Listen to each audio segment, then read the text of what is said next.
Du coup, bonjour à toutes, bonjour à tous, et puis bienvenue dans ce nouveau webinaire de notre série, dans le cadre donc, de la thématique IMT TNRO, transformation numérique responsable des organisations, et plus précisément dans le cadre donc, de l'axe développement durable et responsabilité sociétale.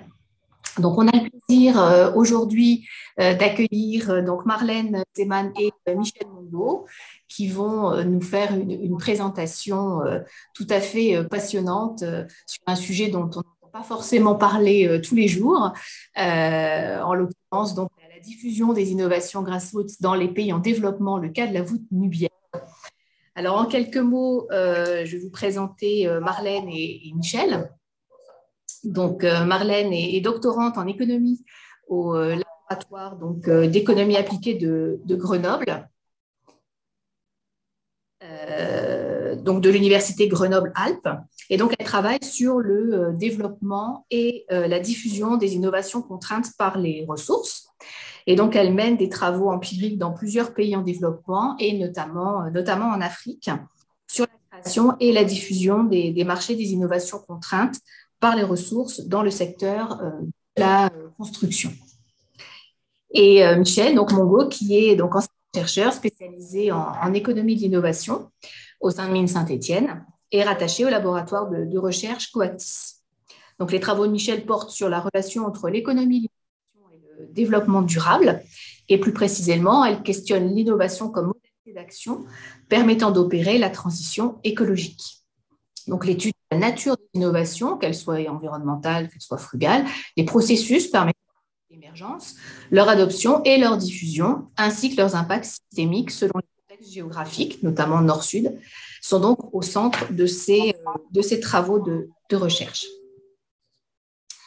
Donc, je vais tout de suite vous donner la parole à toutes les deux pour une présentation d'une trentaine de minutes. C'est à peu près ce qu'on a convenu. Et puis ensuite, on pourra échanger, évidemment, très librement avec l'ensemble des participants.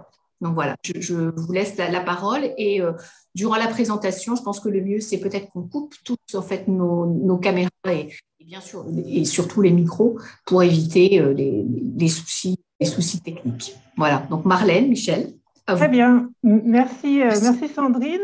Bonjour à toutes et à tous. Avant de commencer avec Marlène, nous souhaitions donc prendre le temps de remercier les membres du GTD-DRS pour l'opportunité qui nous a été donnée de faire cette présentation. Un grand merci également à toutes les personnes qui se sont connectées aujourd'hui. Donc, ce travail de recherche s'inscrit dans le cadre d'une thèse de doctorat, comme l'a dit Sandrine précédemment. Donc, une thèse de doctorat réalisée par Marlène au sein du laboratoire d'économie appliquée de Grenoble et de l'école doctorale d'économie de Grenoble. Elle est dirigée par Mireille Matt, qui est directrice de recherche à l'INRAE et co-encadrée par moi-même.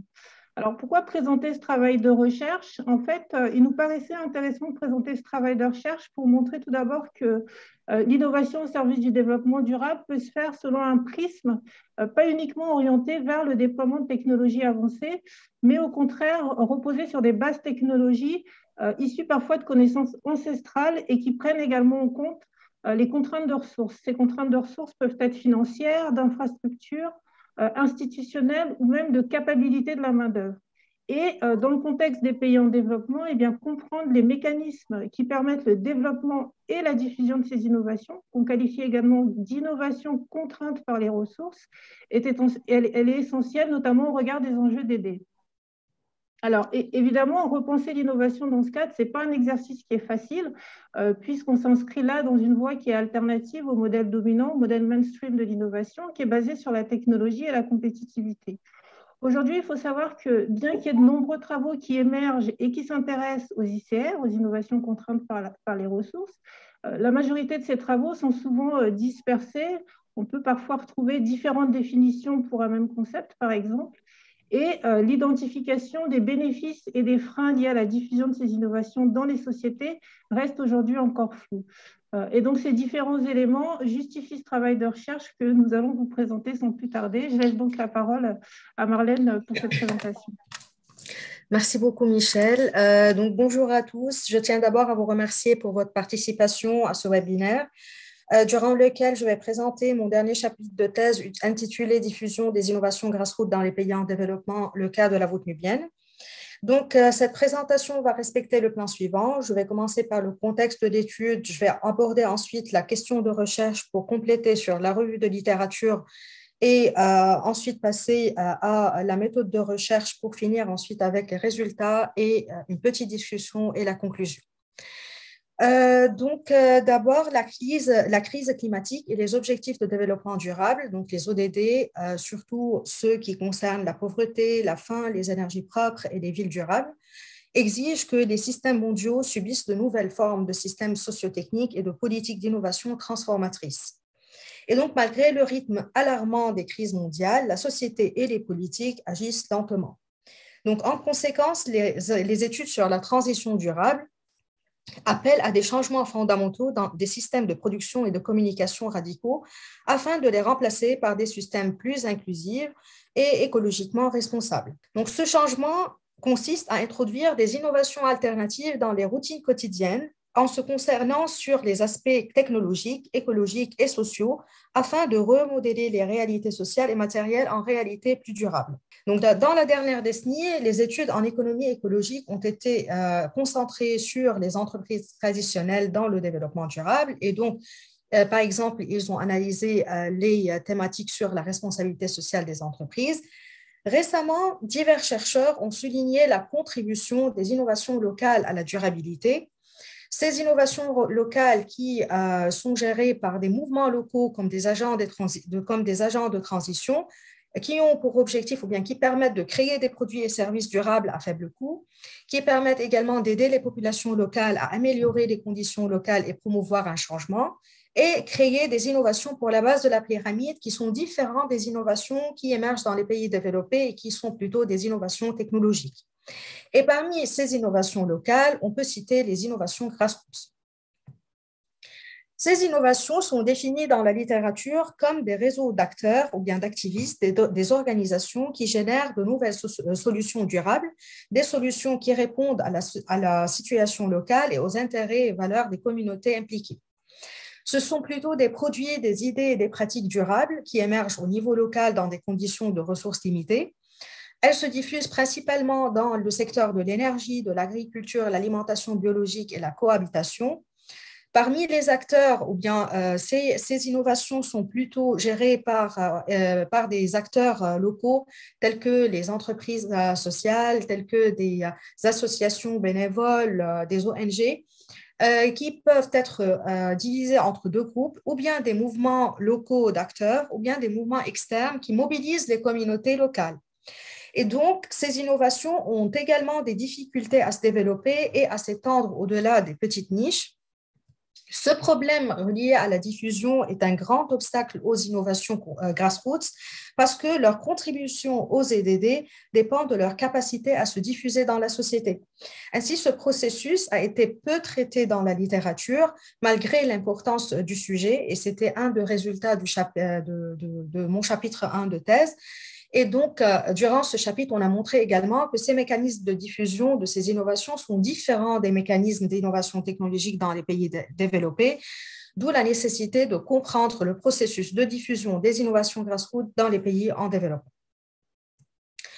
Donc, la littérature a montré que les mécanismes de diffusion peuvent être utilisés pour examiner la diffusion des innovations grassroots. Ces innovations sont considérées dans la littérature comme des niches ou bien des espaces protégés qui reflètent des valeurs alternatives sociales et environnementales motivées par des besoins sociaux et idéologiques. Donc, ce qui est important ici, c'est de comprendre comment une innovation locale de niche, donc telle que les innovations grassroots, peut se diffuser face à des systèmes et des régimes existants, impliquer la société civile dans ces processus et recevoir le soutien des gouvernements, des organisations internationales et des ONG. Et donc, dans la littérature, ou bien la recherche sur les transitions a montré que le succès des innovations durables et à faible émission de carbone et leur diffusion dépendent fortement de la formation de marché. Donc, pour cette raison, les activités alternatives des innovations ne sont utiles à la société qu'une fois adoptées avec succès sur le marché et largement diffusées. Et donc, une analyse de la diffusion des innovations grassroots est importante parce que ça nous permet de comprendre comment les marchés des innovations grassroots sont formés, qui sont les acteurs clés de ces marchés et quels sont les résultats qui peuvent être générés. Dans cette étude, nous nous intéressons au processus de formation des marchés dans les secteurs des marchés des innovations grassroots dans le secteur du bâtiment.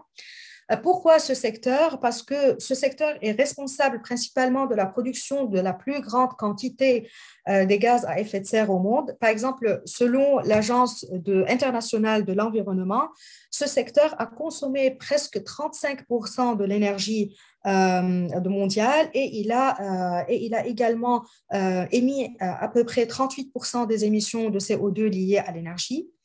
Ce secteur, il fait également face à plusieurs défis dans les pays en développement, tels qu'en Afrique, par exemple. Et c'est surtout lié à la forte croissance démographique.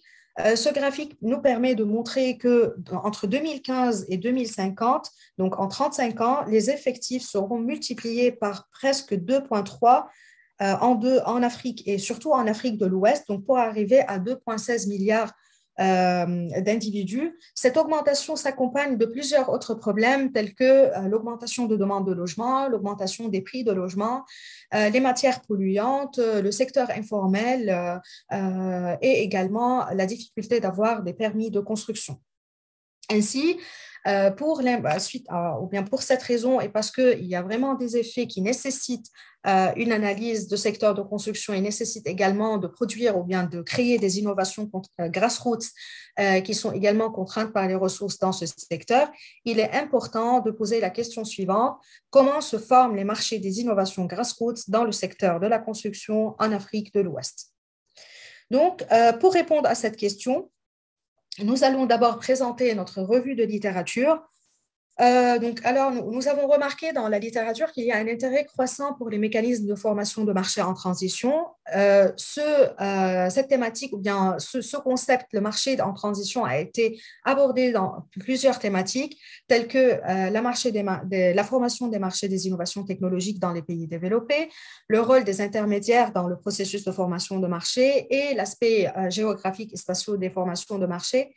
Et finalement, il y a les conceptualisations distinctes des processus de formation de marché. Ces conceptualisations ont été développées dans plusieurs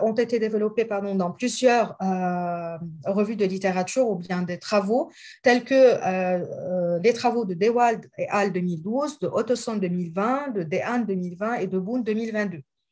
Et donc, parmi toutes ces conceptualisations, nous allons s'appuyer sur le cadre théorique de Dewald et al. 2012, principalement parce que ce cadre, il s'appuie sur les cadres théoriques qui sont mutuellement utilisés dans tous les autres papiers. Et donc, dans ces cadres, on trouve, par exemple, les systèmes d'innovation technologique dans lesquels la formation de marché est une fonction. Et donc, il est nécessaire de comprendre comment les composants technologiques, les acteurs, les réseaux et les institutions influencent sur l'accessibilité de l'innovation aux futurs consommateurs. La sociologie des marchés qui considère les marchés comme des structures sociales, et donc il y a un certain encastrement social et institutionnel pour créer ce marché. Et finalement, le troisième courant qui est le marketing de l'innovation et qui montre que le marché n'est pas un simple lieu de production et de consommation, mais il est un lieu de création et de distribution de valeur, qui est la valeur, qui est le prix pour le consommateur et également l'utilité du consommateur suite à l'utilisation de ce produit.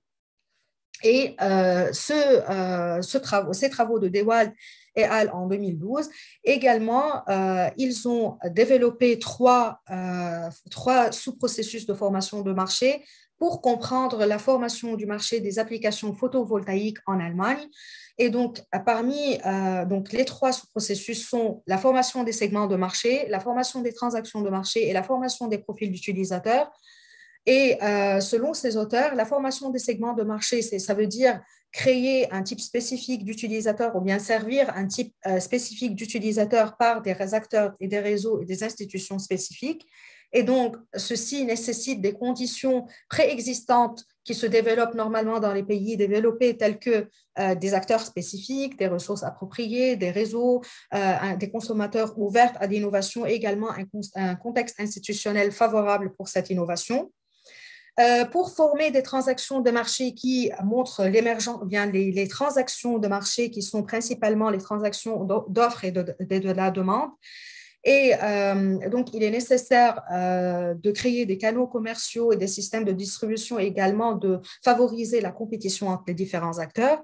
Et finalement, la formation des profils d'utilisateurs qui ont pour objectif de montrer comment les utilisateurs domestiquent une innovation et quelles seront également leur flexibilité sur l'utilisation de ces produits et également quelle image ils vont construire en utilisant ce produit.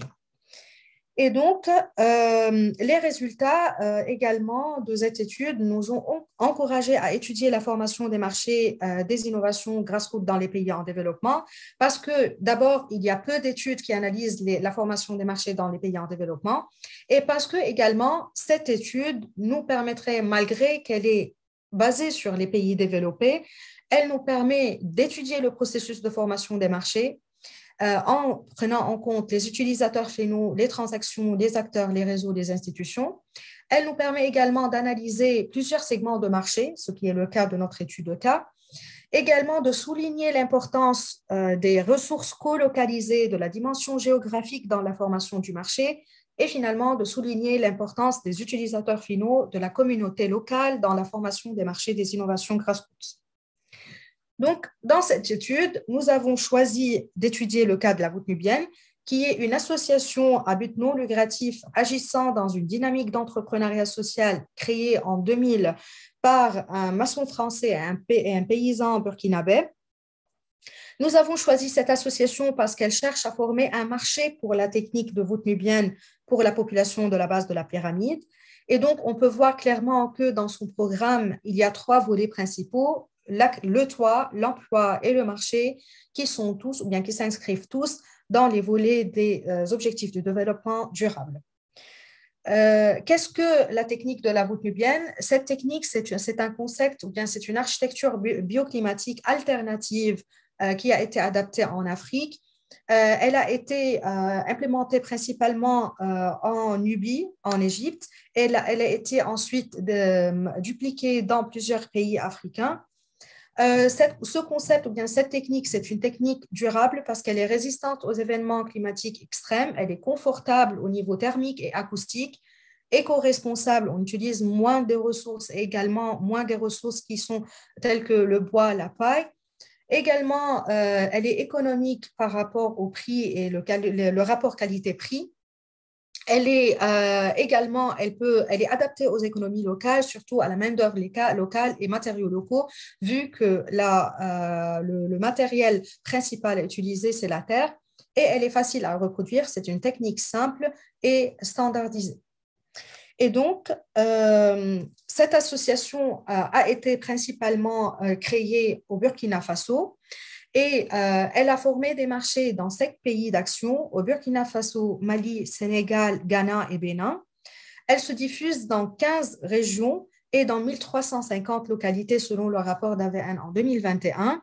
44 700 bénéficiaires vivant ou travaillant dans une voûte nubienne.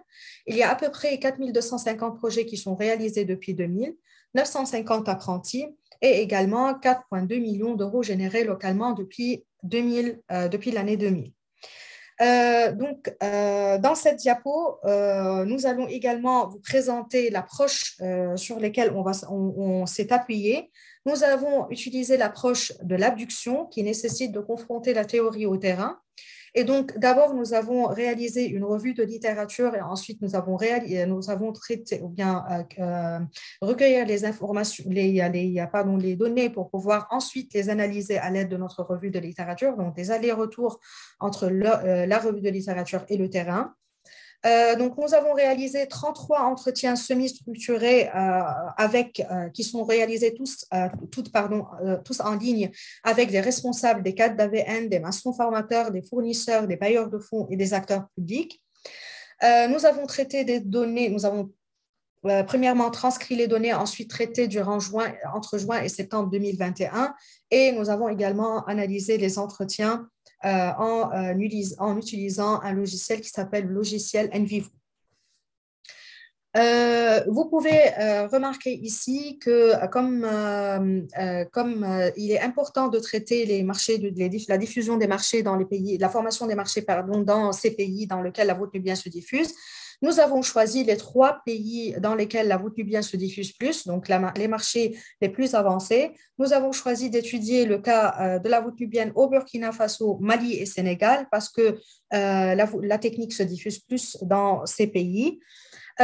Vous pouvez également voir que nous avons essayé de couvrir la majorité des localisations de nos interviewés. Donc, nous avons couvert presque la majorité des régions dans lesquelles la voûte nubienne se diffuse. Donc, nous avons choisi plusieurs interviewés dans chaque région.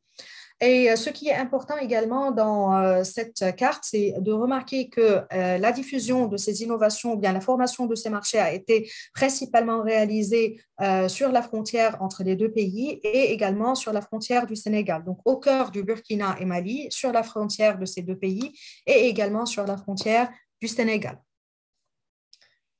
Et donc, pour présenter les résultats, je vais d'abord commencer par la formation des segments de marché.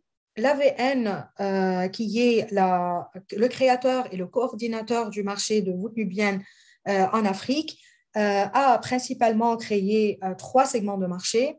Le marché, ou bien le segment T1, dont la surface de construction est inférieure à 25 mètres carrés. Ce segment considère les clients de la base de la pyramide et dont l'utilisation principale, c'est pour l'agriculture, le petit artisanat et l'élevage des animaux. Et ça se concentre dans les régions rurales de ces pays.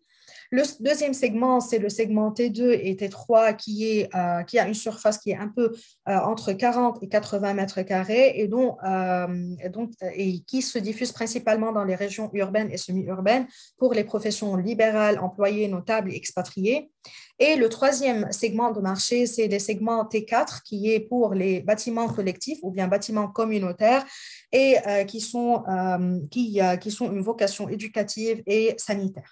Donc, pour présenter vraiment le segment de la formation des segments de marché de la voûte nubienne, d'abord, la voûte nubienne a été, comme je vous ai dit, un fondateur et un coordinateur. Donc, elle n'était pas uniquement un vendeur de la voûte nubienne, elle était fondateur de ce concept dans ces pays-là. Pour pouvoir fonder et former ces marchés, elle était obligée à impliquer des acteurs de la société civile. Donc, depuis 2018, l'AVN a commencé à impliquer des partenaires opérateurs qui sont des intermédiaires locaux. Ces partenaires opérateurs sont plutôt des ONG qui sont très, très connus localement pour aider la voûte nubienne à structurer son offre, à émerger la demande et à sensibiliser des parties prenantes. Et donc, la voûte nubienne, pour pouvoir structurer son offre, elle a formé des acteurs locaux via un programme de formation. Et donc, il y a plusieurs, si vous voyez ici, il y a plusieurs niveaux de qualification pour ces maçons, un niveau C1, C2, C3, C4 et C5. Et donc, par exemple, le niveau C5, ce sont des apprenants qui n'ont aucune connaissance sur la construction. Le niveau C5, ce sont des personnes qui ont une connaissance sur la construction, donc ce sont des maçons et également des entrepreneurs. Donc, ils peuvent gérer de manière autonome leur projet de construction. Donc, comme on a dit, pour l'émergence de la demande, on a 3 segments de marché, principalement le T1, T2 et T3 sont regroupés et le T4. Et donc, l'objectif, c'était pour pouvoir émerger cette demande, la voûte nubienne a essayé de sensibiliser la demande par des bâtiments témoins pour pouvoir réaliser un certain type de marketing. Et le dernier volet qui est très, très important dans la formation de ces segments de marché, c'était la sensibilisation des parties prenantes. Donc, par exemple, pour créer un marché au Burkina Faso ou bien dans n'importe quelle région au Burkina Faso, il faut obligatoirement passer par les représentants locaux. Donc, ça veut dire les autorités locales ou bien les chefs des villages ou bien les imams, les prêtres et également des représentants de l'organisme public tels que les mairies. La formation de ces segments a nécessité également l'implication des bailleurs de fonds qui sont également cruciaux dans la formation de ces marchés. Ces bailleurs de fonds sont plutôt des ONG internationales ou bien des agences de développement internationales. Et donc, pour former le segment, d'abord pour présenter le segment BOP, qui est le segment de la base de la pyramide, ce segment a été principalement diffusé au Burkina Faso et au Mali. Le Burkina Faso, comme on a dit, c'est le premier pays d'implémentation de l'association de la voûte nubienne.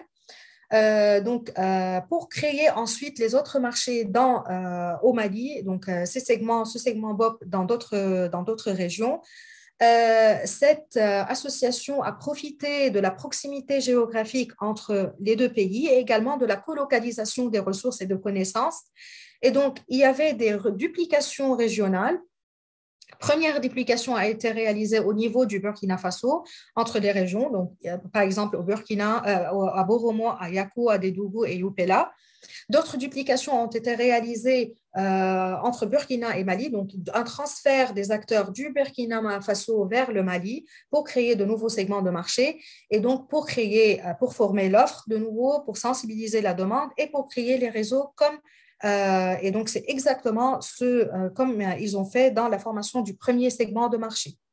Et donc, pourquoi les régions rurales au Burkina Faso? Parce que dans ces régions, il y a un fort besoin au logement, parce que la majorité de la population est une population rurale pauvre et ouverte à ce type de construction, et parce qu'il y a une abondance de ressources dans ces régions-là, et un contexte climatique et social qui est relativement proche entre le Mali et Burkina. Donc, ça également a facilité le transfert ou bien la duplication de ces marchés.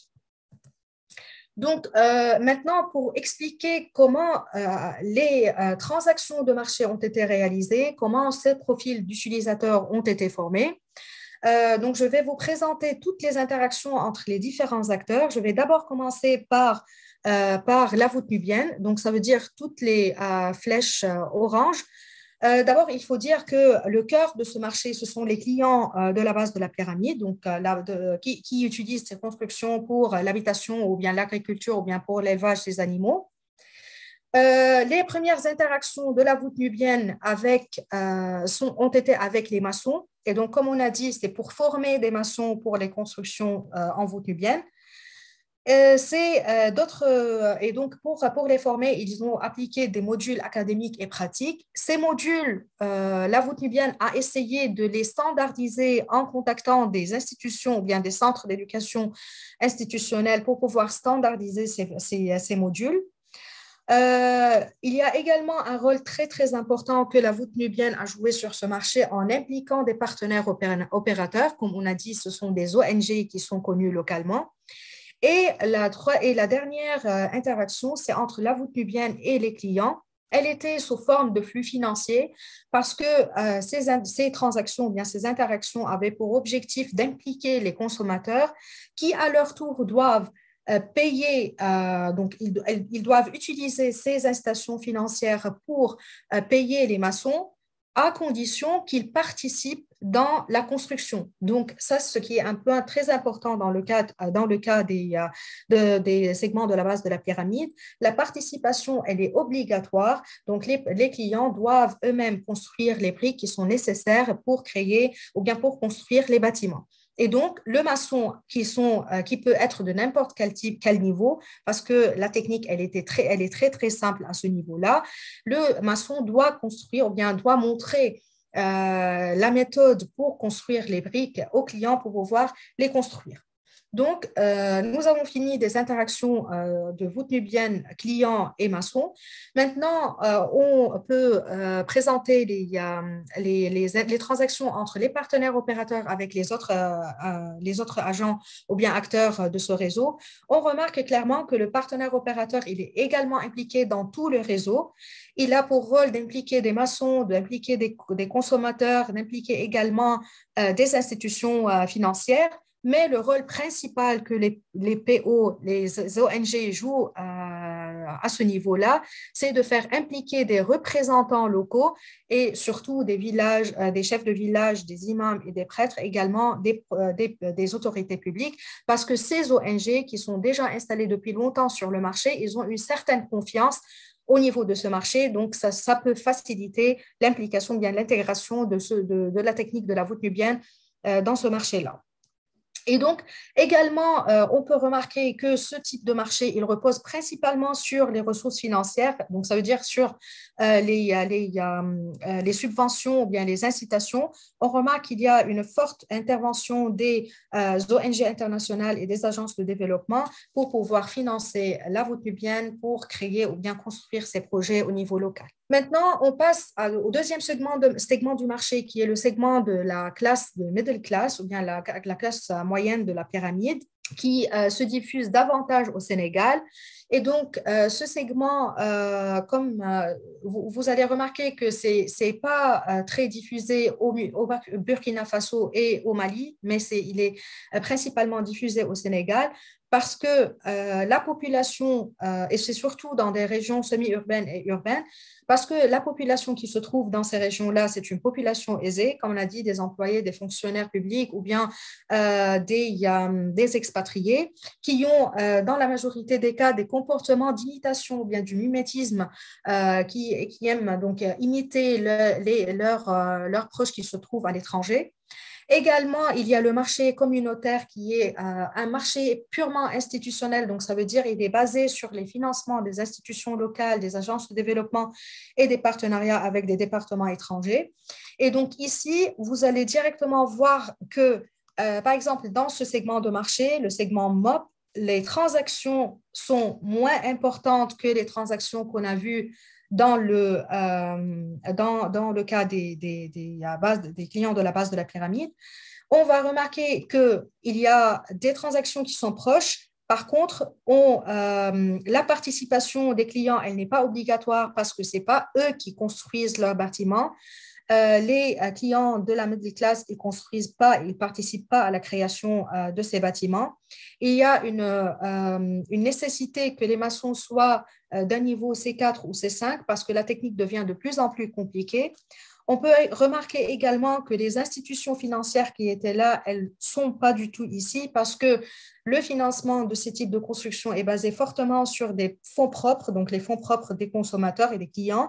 Pour cette raison, il y a peu d'incitations financières qui ont donné à ces clients de middle class ou bien de classe moyenne.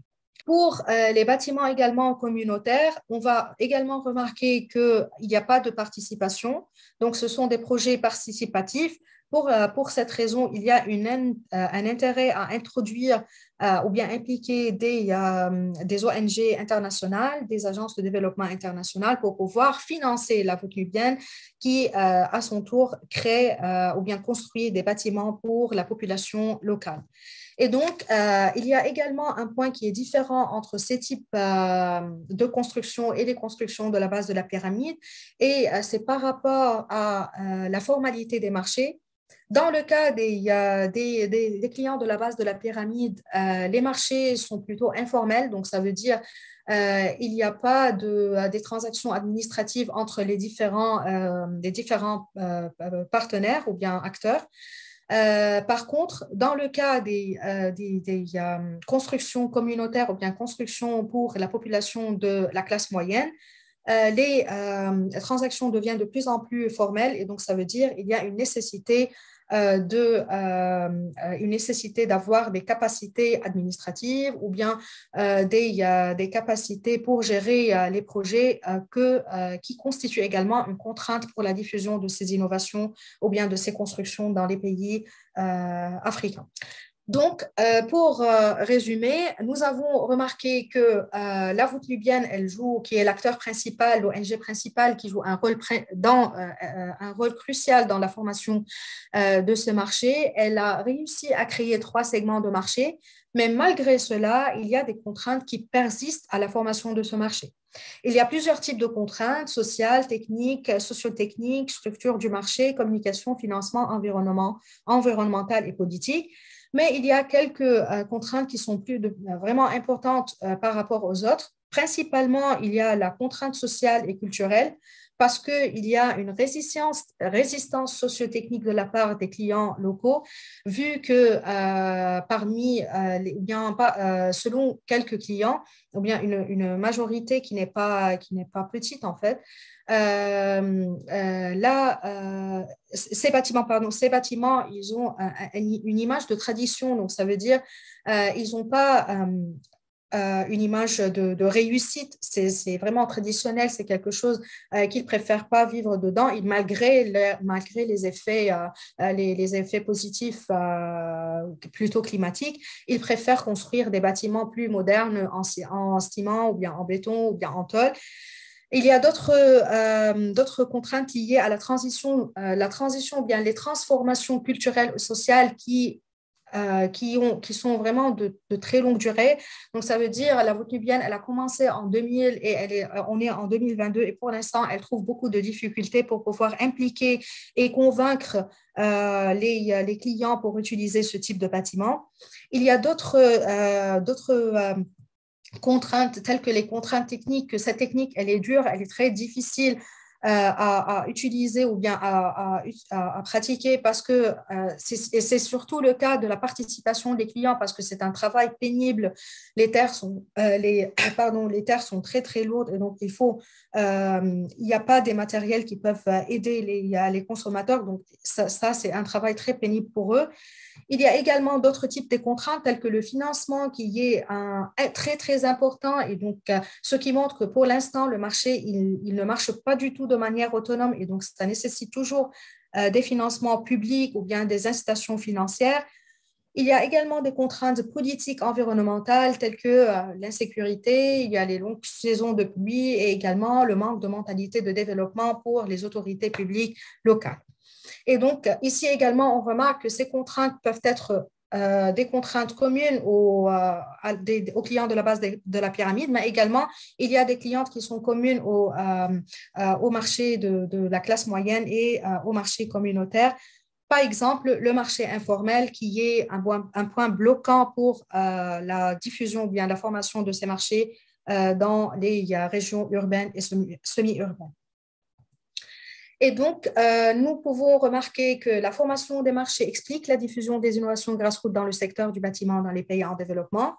Ces marchés qui sont différents des marchés qui se développent dans les pays développés ne reposent pas sur des infrastructures qui sont existantes, mais elles nécessitent la mise en place des éléments spécifiques tels que le rôle important que joue l'AVN. Donc, ça veut dire un acteur externe qui est impliqué dans la société locale, la structuration de l'offre et le transfert de connaissances, la transformation sociale et culturelle qui prend beaucoup de temps, la proximité géographique et la colocalisation des ressources, l'implication des intermédiaires qui est également, ou bien les agents de la société civile qui sont très, très importants pour le développement de ce marché, et la légitimité accordée par les représentants sociaux, comme on a dit, tels que les chefs de village ou bien les imams. Et donc, malgré cela, malgré tous les efforts que la voûte nubienne a mis pour créer ces marchés dans les pays en développement, il existe plusieurs contraintes, telles que les transformations culturelles de longue durée, la dépendance des financements externes, le caractère informel du marché et la résistance socio-technique et la difficulté de l'appropriation des clients de ces techniques de voûte nubienne. Juste pour finir, ce papier, il est en fin de rédaction. Il nous reste une petite partie sur la rédaction des résultats. Donc, j'envisage à finir ou bien déposer la thèse en fin 2022 pour pouvoir la soutenir en août ou bien septembre 2022 pour pouvoir ensuite continuer les années prochaines dans le domaine de la recherche. Donc, pour l'instant, en fait, je suis en pleine recherche pour des postes d'enseignement et également des postes de recherche, des postdocs ou bien des maîtres associés. Et partout, mais surtout en France. Donc, je vous remercie beaucoup pour votre attention.